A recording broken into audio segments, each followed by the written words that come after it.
दोस्तों नमस्कार, ये है मार्गदर्शन फॉर सिविल सर्विसेज। मैं अनुराग चौधरी। दोस्तों उत्तर प्रदेश लोक सेवा आयोग, अधीनस्थ सेवा चयन आयोग और उत्तर प्रदेश के अन्य भर्ती बोर्डों द्वारा आयोजित परीक्षाओं के लिए प्रस्तुत है उत्तर प्रदेश से संबंधित महत्वपूर्ण प्रश्न जो बार बार परीक्षाओं में पूछे गए हैं और आगे की परीक्षाओं के लिए भी संभावित हैं। तो आइए शुरू करते हैं आज का वीडियो। उत्तर प्रदेश जीके के अंतर्गत महत्वपूर्ण प्रश्नों का सेट। दोस्तों आपकी जानकारी के लिए बता दें कि वीडियो के अंत में आपके लिए 2 प्रश्न होंगे जिनका उत्तर आपको कमेंट बॉक्स में देना है। तो आइए शुरू करते हैं। सबसे पहले हम उत्तर प्रदेश के क्षेत्रफल और जनसंख्या से संबंधित प्रश्नों को देखेंगे। देखिए दोस्तों, उत्तर प्रदेश में सबसे अधिक और सबसे कम क्षेत्रफल वाले जनपद कौन से हैं? तो सबसे बड़ा क्षेत्रफल वाला जनपद खीरी है और सबसे छोटा हापुड़ है। तो याद रखिएगा, उत्तर प्रदेश में सबसे अधिक क्षेत्रफल वाला जनपद खीरी और सबसे कम क्षेत्रफल वाला जनपद आपका हापुड़ है। अगला प्रश्न है कि प्रदेश में जनसंख्या की दशकीय वृद्धि दर कब अधिकतम थी? तो देखिए 1991 से 2001 में दोस्तों प्रदेश में जनसंख्या की दशकीय वृद्धि दर अधिकतम थी। अगला प्रश्न है, जनगणना 2011 के अनुसार सर्वाधिक साक्षरता वाले 4 जिलों का अवरोही क्रम कौन सा है?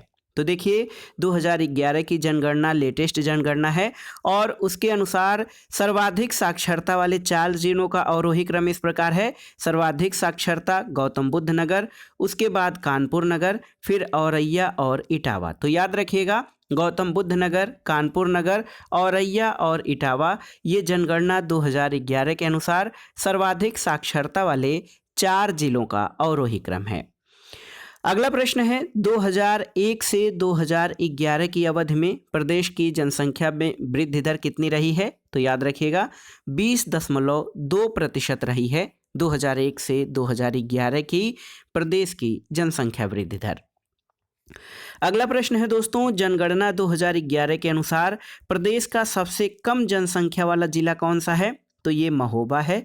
और जनगणना 2011 के अनुसार किस जिले में साक्षरता दर उच्चतम है? तो गौतम बुद्ध नगर जिले का साक्षरता दर अधिकतम है। अगला प्रश्न है दोस्तों, जनगणना 2011 के अनुसार प्रदेश के किस जिले में सबसे कम महिला साक्षरता है? तो ये है श्रावस्ती। श्रावस्ती में सबसे कम महिला साक्षरता है। दोस्तों जनगणना 2011 के अनुसार राज्य में 1000 बालकों पर बालिका शिशुओं की संख्या यानी शिशु लिंगानुपात कितना है? तो वर्तमान में दोस्तों 1000 बालकों पर बालिका शिशुओं की संख्या मात्र 902 है और ये स्थिति बहुत अच्छी नहीं कही जा सकती है। अगला प्रश्न है, 2001 की जनगणना के अनुसार उत्तर प्रदेश में सर्वाधिक अनुसूचित जनजाति वाला जिला कौन सा है? तो ये है आपका खीरी। खीरी जनपद सर्वाधिक अनुसूचित जनजाति यानी एसटी जनसंख्या वाला जिला है। अगला प्रश्न है दोस्तों, देखिए बहुत ही महत्वपूर्ण, निम्न में से किस धार्मिक समुदाय का उत्तर प्रदेश में तीसरा बड़ा स्थान है? तो ये है सिख समुदाय। हिंदू और मुस्लिम के बाद सिख का प्रदेश में तीसरा स्थान है।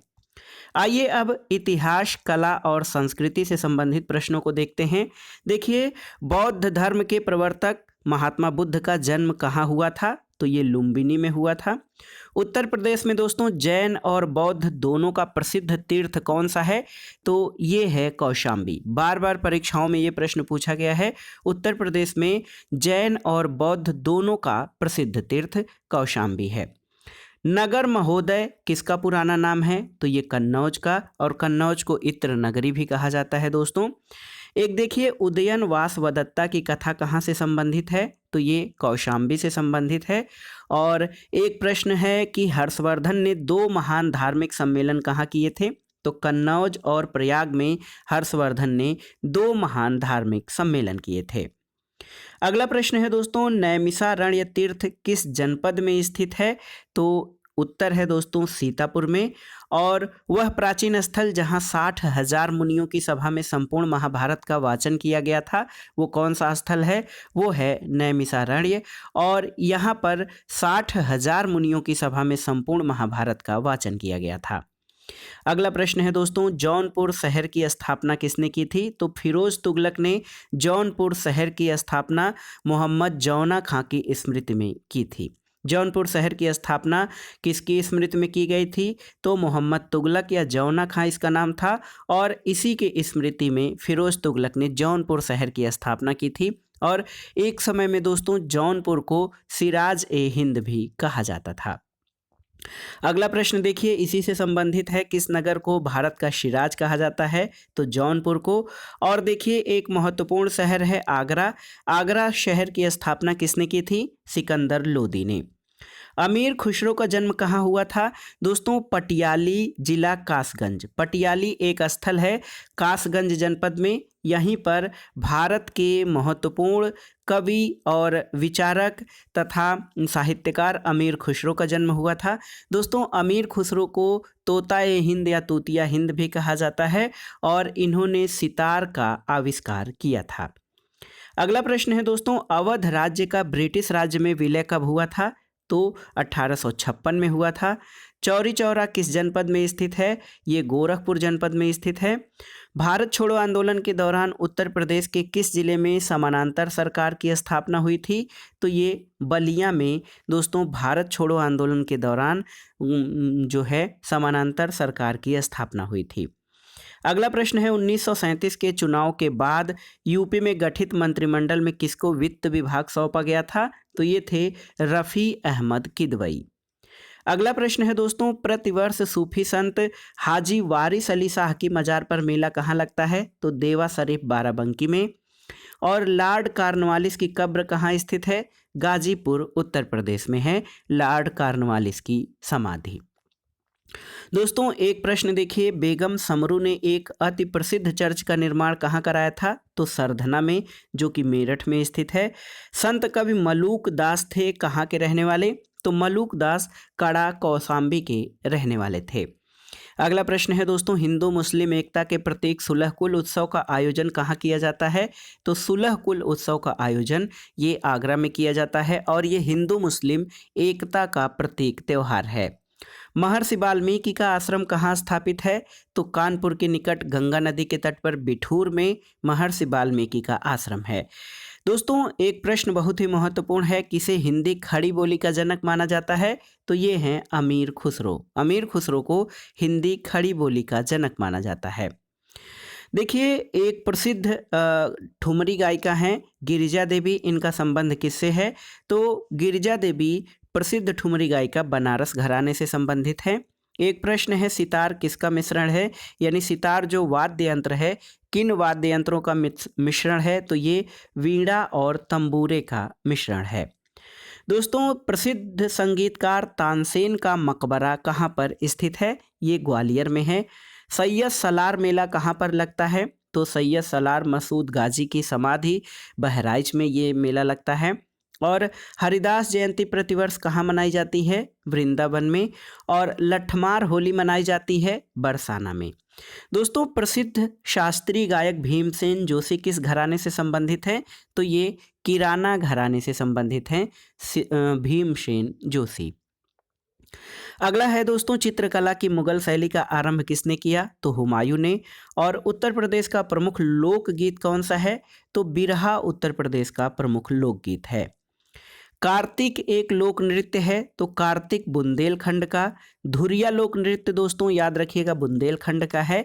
और एक प्रश्न, चरकुला लोक नृत्य किस क्षेत्र का है? तो ये ब्रजभूमि का है। कर्मा किस क्षेत्र का लोक नृत्य है? तो ये सोनभद्र में कर्मा लोक नृत्य है। ताज महोत्सव किस महीने में मनाया जाता है? फरवरी में। और कौन सा लोक नृत्य ब्रज क्षेत्र का है? दोस्तों चरकुला लोक नृत्य जो है ये ब्रज क्षेत्र से संबंधित है। अगला प्रश्न है दोस्तों, संगीत शिक्षा के लिए उत्तर प्रदेश का प्रसिद्ध संगीत महाविद्यालय है। तो ये भातखंडे हिंदुस्तान संगीत महाविद्यालय, जिसको अब विश्वविद्यालय कर दिया गया है, भातखंडे हिंदुस्तान संगीत विश्वविद्यालय। ये संगीत शिक्षा के लिए उत्तर प्रदेश का प्रथम संगीत विश्वविद्यालय है, और ये लखनऊ में स्थित है। अगला प्रश्न है दोस्तों, मोतीलाल नेहरू बाल संग्रहालय ये लखनऊ में है। लाल मिट्टी प्रदेश में कहाँ पाई जाती है? तो मिर्जापुर और झांसी क्षेत्र में लाल मिट्टी पाई जाती है। प्रदेश में अवनलिका अपरदन से सर्वाधिक प्रभावित जिला कौन सा है? तो ये इटावा है। और अगला प्रश्न है दोस्तों, केंद्र द्वारा किस नदी को राष्ट्रीय नदी घोषित किया गया है? गंगा नदी को। उत्तर प्रदेश में कौन सा क्षेत्र सर्वाधिक बाढ़ प्रभावित है? तो आप जान लीजिए कि उत्तर प्रदेश का जो पूर्वी क्षेत्र है, तराई एरिया, ये सर्वाधिक बाढ़ प्रभावित क्षेत्र है। अगला, अब आइए देखते हैं उत्तर प्रदेश के कृषि, पशुपालन और सिंचाई से संबंधित प्रश्नों को। देखिए, उत्तर प्रदेश में शस्य जलवायु क्षेत्रों की संख्या कितनी है? तो ये कुल 9 शस्य जलवायु क्षेत्र हैं उत्तर प्रदेश में। और उत्तर प्रदेश की नई कृषि नीति में निर्धारित विकास दर कितनी रखी गई है? 5.1% है। और खरीफ फसल उत्तर प्रदेश में कब बुआई होती है? तो जून जुलाई के दौरान खरीफ की बुआई होती है। उत्तर प्रदेश किन फसलों के उत्पादन में अग्रणी उत्पादक है? तो याद रखिएगा, गेहूं, गन्ना और आलू। गेहूं, गन्ना और आलू के उत्पादन में उत्तर प्रदेश का स्थान अत्यंत ही महत्वपूर्ण है। अगला प्रश्न है, भारत में उत्तर प्रदेश जिस पैदावार का सबसे बड़ा उत्पादक है? तो ये खाद्यान्न उत्पादन में उत्तर प्रदेश सर्वाधिक बड़ा उत्पादक है। कौन सा फसल चक्र पूर्वी उत्तर प्रदेश के लिए सर्वाधिक उपयुक्त है? तो ये धान, मक्का और गेहूं का जो फसल चक्र है, ये पूर्वी उत्तर प्रदेश के लिए सर्वाधिक महत्वपूर्ण है। प्रदेश की मुख्य वाणिज्यिक फसल या कैश क्रॉप कौन सी है? तो ये गन्ना है। और उत्तर प्रदेश की प्रमुख तिलहन फसल कौन सी है? राई और सरसों दोस्तों उत्तर प्रदेश की प्रमुख तिलहन फसलें हैं। उत्तर प्रदेश में आंवले का सर्वाधिक उत्पादन तो आप जानते हैं दोस्तों, उत्तर प्रदेश में आंवले का सर्वाधिक उत्पादन प्रतापगढ़ जनपद में होता है। और एक प्रश्न है कि उत्तर प्रदेश में सीमांत कृषक किन्हें कहा गया है? तो ऐसे किसान जिनके पास 1 हेक्टेयर से कम भूमि है, उनको सीमांत या मार्जिनल फार्मर कहा गया है। अगला प्रश्न है, कृषि श्रम उत्पादकता सर्वाधिक कहाँ पर है? पश्चिमी उत्तर प्रदेश में। और उत्तर प्रदेश में किसान बही योजना लागू की गई थी कहाँ, कब? तो 1992 में उत्तर प्रदेश में किसान बही योजना लागू की गई थी। अगला प्रश्न है, उत्तर प्रदेश में किसान मित्र योजना कब शुरू की गई? 18 जून 2001 से किसान मित्र योजना शुरू की गई। अगला प्रश्न है दोस्तों, भारतीय चारागाह और चारा संस्थान कहाँ पर स्थित है? तो ये झांसी में है। और एक प्रश्न देखिए, अर्जुन बांध नहर से लाभान्वित जिला कौन सा है? तो ये हमीरपुर है, जो कि ये बांध अर्जुन नदी पर बनाया गया है। रानी लक्ष्मीबाई बांध कहाँ पर है? बेतवा नदी पर। और अगला प्रश्न है दोस्तों, भारत के किस राज्य में सर्वाधिक सिंचाई नलकूपों से होती है? तो ये है अपना उत्तर प्रदेश। उत्तर प्रदेश की सबसे लंबी नहर कौन सी है? तो ये शारदा नहर है। और उत्तर प्रदेश में सबसे ऊंचा बांध कौन सा है? तो रामगंगा बांध उत्तर प्रदेश में सबसे ऊंचा बांध है। दोस्तों, राजघाट बांध और राजघाट बांध नहर परियोजना उत्तर प्रदेश और मध्य प्रदेश सरकार के बराबर बराबर सहयोग वाली परियोजना है, जो किस नदी पर बनी है? तो ये बेतवा नदी पर निर्मित है राजघाट बांध एवं नहर परियोजना। अगला प्रश्न है, गोविंद बल्लभ पंत सागर कहाँ पर है? ये सोनभद्र में है। माता टीला परियोजना कहाँ पर है? तो ये बेतवा नदी पर निर्मित है। परीक्षा बांध किस नदी पर स्थित है? बेतवा नदी पर है। और देखिए दोस्तों, उत्तर प्रदेश की पेयजल परियोजना कौन सी है? गोकुल बैराज परियोजना उत्तर प्रदेश की पेयजल परियोजना है। आइए ऊर्जा क्षेत्र से संबंधित प्रश्नों को देखते हैं। ओबरा ताप विद्युत केंद्र की स्थापना किस देश के सहयोग से की गई है? तो ओबरा ताप विद्युत केंद्र सोवियत संघ के सहयोग से स्थापित किया गया है। गैसोहाल की पायलट परियोजना प्रदेश के किस स्थल पर प्रारंभ की गई है? आंवला में। और माता टीला बहुउद्देशीय परियोजना किस नदी पर है? तो ये केन नदी पर है। दोस्तों, उत्तर प्रदेश में परमाणु ऊर्जा केंद्र स्थापित है कहाँ पर? तो नरौरा में स्थापित है। ओबरा जल विद्युत केंद्र किस नदी पर बनाया गया है? तो ये है दोस्तों रिहंद नदी पर ओबरा जल विद्युत केंद्र बनाया गया है। अगला प्रश्न है, वन और वन्यजीव संरक्षण से। देखिए, उत्तर प्रदेश का सबसे बड़ा वन्यजीव विहार कौन सा है? ये हस्तिनापुर वन्यजीव विहार उत्तर प्रदेश का सबसे बड़ा वन्यजीव विहार है। ऑपरेशन ग्रीन परियोजना का उत्तर प्रदेश में शुभारंभ कब हुआ था? वर्ष 2001 में। प्रदेश का सर्वाधिक विस्तृत पक्षी विहार कौन सा है? तो ये नवाबगंज पक्षी विहार है। और प्रदेश में सबसे पहले किस पक्षी विहार की स्थापना की गई थी? तो नवाबगंज पक्षी विहार। अगला प्रश्न है, सुरहाताल पक्षी विहार कहाँ पर है? तो ये बलिया जनपद में है। और देखिए, नवाबगंज पक्षी विहार उन्नाव जनपद में स्थित है। अगला प्रश्न है, कौन सा वृक्ष जो पहले सामाजिक वानिकी में लोकप्रिय था अब एक पारिस्थितिकी आतंकवादी माना जाता है? तो यूकेलिप्टस। दोस्तों यूकेलिप्टस बहुत अधिक मात्रा में जो है भूमिगत जल का अवशोषण करता है, इसलिए इसको पारिस्थितिक आतंकवादी कहा जाता है। अगला प्रश्न है, बखिरा पक्षी विहार कहाँ स्थित है? संत कबीर नगर जिले में। और वर्तमान में उत्तर प्रदेश में वन क्षेत्र कितना है? तो ये 6.15% है, भारत वन स्थिति रिपोर्ट 2019 के अनुसार। आइए देखते हैं खनिज संसाधन। खनिज संसाधन से संबंधित प्रश्नों को। उत्तर प्रदेश खनिजों की दृष्टि से वैसे अधिक समृद्ध नहीं है, लेकिन देखिए उत्तर प्रदेश में कौन कौन से मुख्य खनिज पाए जाते हैं? तो राक फास्फेट और डोलोमाइट खनिज उत्तर प्रदेश में पाए जाने वाले प्रमुख खनिज हैं। अगला प्रश्न है, ग्रेनाइट पट्टियां और स्लेट बनाए जाते हैं कहाँ पर? तो चुनार में। और उत्तर प्रदेश के किस जिले में यूरेनियम उपलब्ध है? ये ललितपुर जनपद में दोस्तों यूरेनियम के भंडार अवस्थित हैं। जनजातियों से संबंधित प्रश्नों को देखते हैं। देखिए दोस्तों, उत्तर प्रदेश में कौन सी जनजाति सर्वाधिक मात्रा वाली है या सबसे अधिक संख्या में है? तो ये थारू जनजाति है। कर्मा किस जनजाति का लोक नृत्य है? तो खरवार जनजाति का लोक नृत्य है। और सर्वाधिक अनुसूचित जनजातियों के प्रतिशत वाला जिला कौन सा है? ये सोनभद्र है। दोस्तों पहरिया जनजाति कहाँ निवास करती है? सोनभद्र में। दोस्तों उत्तर प्रदेश में किस जनजाति में दीपावली को शोक के रूप में मनाया जाता है? तो थारू जनजाति दोस्तों दीपावली त्योहार को शोक के रूप में मनाती है। कौन सी अनुसूचित जनजाति बिजनौर जिले में निवास करती है? तो ये है बुक्सा जनजाति, जो कि बिजनौर जिले में निवास करती है। आइए आर्थिक व्यवस्था और उद्योग से संबंधित प्रश्नों को देखते हैं। दोस्तों उत्तर प्रदेश की आय का सबसे बड़ा भाग प्राप्त होता है किससे? तो व्यापार कर या वाणिज्य कर जो है दोस्तों, इससे सर्वाधिक बड़ा भाग प्राप्त होता था। लेकिन अब इन सब कई करों को मिलाकर, जो सेल्स टैक्स, व्यापार कर, सर्विस टैक्स, इन सबको मिलाकर अब जीएसटी में जो है इसका परिवर्तन कर दिया गया है। जीएसटी के रूप में अब इन सब करों को शामिल कर दिया गया है। अगला प्रश्न है, प्रदेश में कुल कर्मकारों से सर्वाधिक प्रतिशत कर्मकार कहाँ नियोजित हैं? कृषि क्षेत्र में। और औद्योगिक विकास की दृष्टि से उत्तर प्रदेश का कौन सा क्षेत्र सर्वाधिक विकसित है? तो ये पश्चिमी उत्तर प्रदेश। उत्तर प्रदेश सरकार ने 24 दिसंबर 2012 को अपने कार्यालयों में उद्योगपतियों और उद्योग संगठनों के सुविधापूर्वक पहुंच के लिए कौन सा कार्ड जारी किया है? तो ये स्वर्ण कार्ड है। और उत्तर प्रदेश की 12वीं योजना में औद्योगिक विकास की जो दर निश्चित की गई थी वो 11.2%।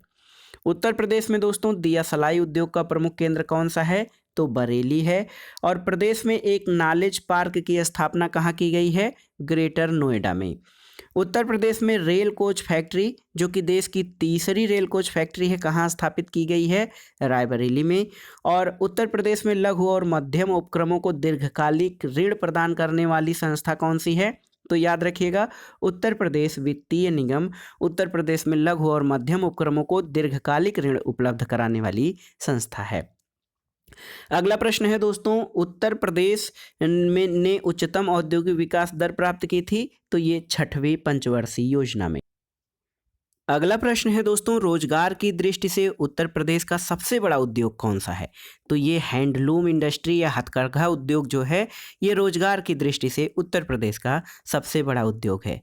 रेणुकूट जाना जाता है तो ये एल्यूमिनियम उद्योग के लिए।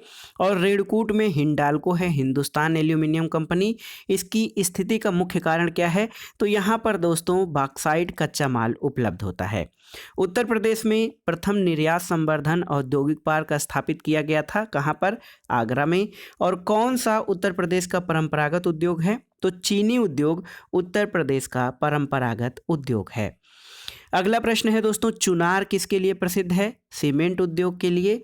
और फिरोजाबाद किसके उत्पादन के लिए? तो ये चूड़ियाँ और कांच उद्योग के लिए प्रसिद्ध है फिरोजाबाद।